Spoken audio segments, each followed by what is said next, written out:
있어요. BTS army got really frustrated with their fellow K armies when they did something that was not so appropriate to do at such occasion.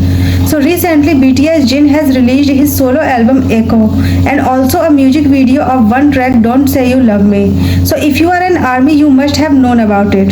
To celebrate the release of his solo album, Jin organized an event High Touch where he gave a chance to armies to come and share hand touch with him. So there were K armies at the event venue and they were yelling at Jin saying, "Your tickets are so expensive, please lower the price." 있어요.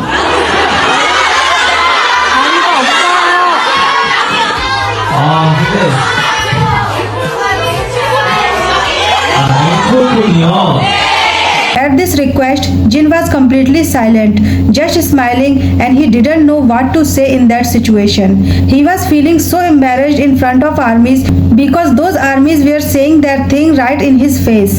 When this clip of event got viral, other armies got extremely angry with that behavior of K armies and shared their reactions on social media.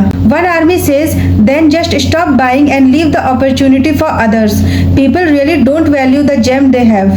And I saw something that Jin even asked to bring the armies inside the venue who were standing outside without tickets. Such ungrateful brats. Another army says, "Hello, why did you insult Jin? It's not his fault that tickets are expensive. Talk to the management, you all hurt him." These international armies are upset and angry at Korean armies because they are saying all that thing to Jin in front of him when they get all the BTS concerts, events and other kind of BTS content just at the place they are living and still complain. If they want to say something, just say that to Hybe who manages BTS, but it's so rude to say these kind of things directly to Jin at such occasion.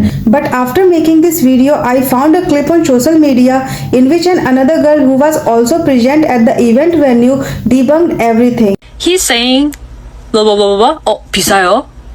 And everyone's like, 아니요, and started to explain. So then he understood and he said, "Ah, you mean encore concert?" And then everyone said, "Nee." And there was no drama about him, like everyone telling him that's so expensive, so expensive. Bruh, it's not even expensive. In Korea, I don't know how much is this gonna be in dollars, but it's like not even 200,000 won. Huh? So if you see this, please tell your friends so no one will spread more misinformation on the internet. In fact, the conversation ended. So if you are a BTS army, what do you think about this incident? Let me know in the comments.